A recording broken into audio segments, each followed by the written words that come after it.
Throughout history, there have been many execution and torture methods used upon prisoners to inflict a very painful demise, which was full of suffering.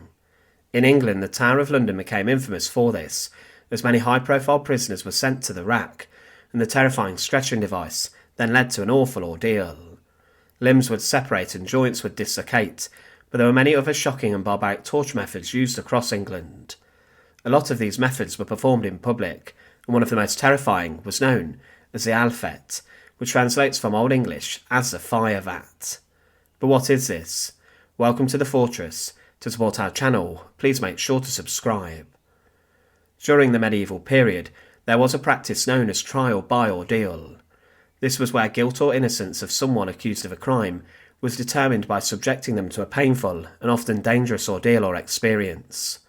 Trial by ordeal had many different elements to it. For example, one type was using fire, in which the accused often had to hold a red-hot iron.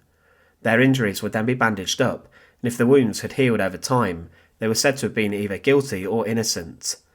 Usually they were sentenced to death if the wounds were festering and had not healed, as this was seen as God ignoring their injuries, as they were clearly guilty, and God was not saving them. Other trials by ordeal included water, in which victims were thrown into water, and this was often used to imply guilt or innocence, during witch trials, as many women were ducked in water on a stool.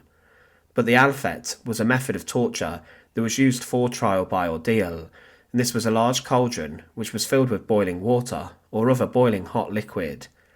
The arm of the person who was accused, once the water was boiling, was then forced into the water for a significant number of seconds up until their elbow. This must have been excruciatingly painful, with the burns being terrible. What happened next was that the arm and hand, which had been subjected to the fire vat or the Alfet, were then bound with bandages, and they were then left for 3 days. After this time had passed, a priest or a judge would inspect the wound, and he would then take off the bandages.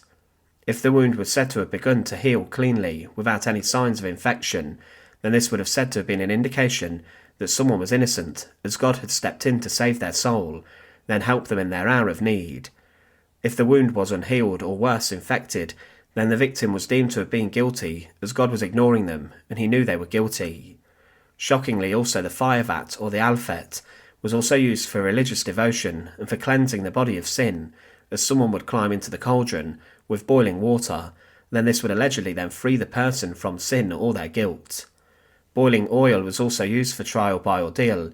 This was used in parts of Africa, as someone was ordered to retrieve an item from a cauldron of boiling oil, and those who refused to do this would be deemed guilty. All of this was incredibly dangerous and could easily kill someone. The Alfet could result in death due to the immense pain from the burn, or from the shock that was caused by the treatment.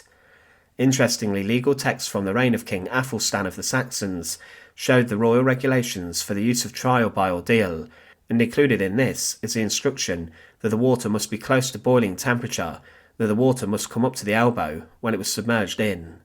Sometimes these ordeals even took place inside of a church. The Alfet today is considered a forgotten torture device and method which was referred to as a fire vat for a reason. It could result in death due to the immense pain. It often resulted in someone being put to death anyway, as their wounds were so severe that they would struggle to heal in time. Thanks for watching. To support our channel, please make sure to subscribe, and once again, thank you so much for watching.